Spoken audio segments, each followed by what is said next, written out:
അല്ലാഹുവിന്റെ റസൂൽ സല്ലല്ലാഹു അലൈഹി വസല്ലമ തങ്ങൾ ഓർമ്മപ്പെടുത്തുകയാണ്, ആരൊരുവൻ ഹറാമാകുന്ന രീതിയിൽ അവന്റെ കണ്ണു കൊണ്ടുപോയിട്ടുണ്ടോ, മൻമല ഐനഹു ബിൽ ഹറാം, മൻമല ഐനഹു ബിൽ ഹറാം മല അല്ലാഹു ഐനഹു ബിമസാബീരിൻ മിൻ നാർ. പാതിരാത്രി സമയത്ത് പടച്ച റബ്ബിന്റെ ദർബാറിലേക്ക് പൊട്ടിക്കരഞ്ഞുകൊണ്ട് ദ്വാരക്കേണ്ടതിന് പകരം ഇശാ മഗ്‌രിബിന്റെ ഇടയിൽ പഴയ കാലഘട്ടത്തിൽ ഉമ്മമാര് മുഹീദ്ദീൻമാരെ ചൊല്ലിയിരുന്നു, നഫീസത്തുമാരെ ചൊല്ലിയിരുന്നു. യാസീൻ സൂറത്താകുന്ന പരിശുദ്ധമായ ഖുർആനിന്റെ ഹൃദയമാകുന്ന സൂക്തം പാരായണം ചെയ്തിരുന്നു.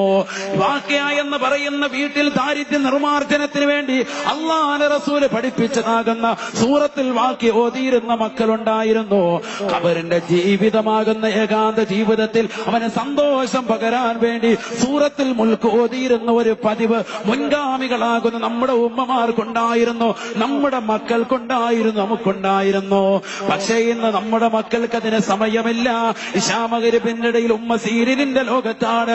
ഇശാ മഗ്‌രിബ് കഴിഞ്ഞാൽ ഇശ കഴിയുമ്പോ വാപ്പ കടന്നു വരുന്നു. വാപ്പ സിനിമയുടെ ലോകവുമായിട്ട് കണ്ണു നട്ടിരിക്കുകയാണ്. 12 മണി കഴിഞ്ഞാലും മക്കൾ ക്രിക്കറ്റിന്റെ ലോകത്താണ്, ഫുട്ബോൾ മാമാങ്കം കാണുന്ന തിരക്കില. തന്റെ കൂട്ടുകാരനായിട്ട് മെസ്സിയേവൻ കണ്ടെത്തിയിരിക്കുകയാണ്. അത് കഴിഞ്ഞുകൊണ്ട് ഇന്റർനെറ്റിലൂടെ ബ്ലൂ ഫിലിമുകളും അശ്ലീലമാകുന്ന സിനിമാ ഗാനങ്ങളും സിനിമകളും കണ്ടുകൊണ്ട് കടക്കുകയും കാതിൽ തന്റെ ഹെഡ്സെറ്റ് വെച്ചുകൊണ്ട് സിനിമാ പാട്ടുകൾ കേട്ടുകൊണ്ട് ഉറങ്ങുന്നതാകുന്ന ചെറുപ്പക്കാരികളും സഹോദരിമാരും സഹോദരങ്ങളും അറിയണേ, അല്ലാഹുവിന്റെ റസൂൽ ഓർമ്മപ്പെടുത്തുകയാണ്, മൻമല ഐനഹു ബിൽ ഹറാം.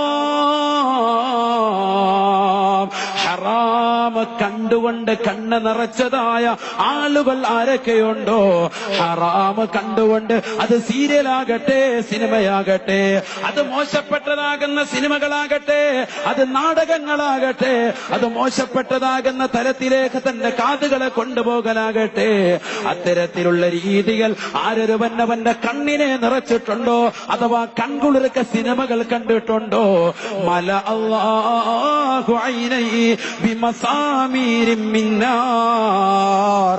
നാളെ പടച്ച റബ്ബിന്റെ ദർബാറിൽ സർവരും വിറങ്ങലിക്കുന്ന കോടതിയിൽ മഹ്ശറിൽ കടന്നെത്തുമ്പോ അവന്റെ കണ്ണിലേക്ക് ചുട്ടുപരിപ്പിച്ചതാകുന്ന ആണികൾ വെച്ചുകൊണ്ട് സുറുമയിട്ട് കൊടുക്കുമത്രേ, അവന്റെ കണ്ണിൽ തീജ്വാല കൊണ്ട് നിറയ്ക്കുമത്രേ എന്ന് നബിയുനാ റസൂലുള്ളാഹി.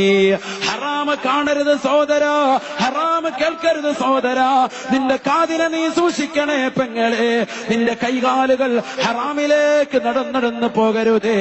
എത്രയെത്ര സഹോദരങ്ങളാണ് തിയേറ്ററിൽ കിടന്നിടിക്കുന്നത്. പുതിയ പടങ്ങൾ ഇറങ്ങുമ്പോ, റിലീസിന്റെ പടങ്ങൾ കടന്നു വരുമ്പോ പരിശുദ്ധമാക്കപ്പെട്ട വെള്ളിയാഴ്ച സുദിനയുടെ മഹത്വം പോലും കളഞ്ഞുകുടിച്ചുകൊണ്ട് സിനിമകൾ കാണാ. ചെറുപ്പക്കാരാ, നിന്റെ കാലുകൾ കടന്നു പോയിട്ടുണ്ടെങ്കിൽ നീ മരണത്തിലേക്ക് അടുത്തുകൊണ്ടിരിക്കുന്നു എന്നുള്ള കാര്യം തിരിച്ചറിയണേ. ഹറാമിലൂടെ തന്റെ ജീവിതത്തെ വഴി നടത്താൻ വേണ്ടി ചെറുപ്പക്കാരുടെ കയ്യിലേക്ക് സമ്പത്ത് വാരിക്കൊടുത്തതാകുന്നതായ ലോകം കണ്ട ഏറ്റവും വലിയതായ മുതലാളിയാകുന്ന ഖാറൂനിനെ പടച്ച റബ്ബ് ശിക്ഷിച്ചതെന്നെങ്ങനെയെന്നറിയുമോ?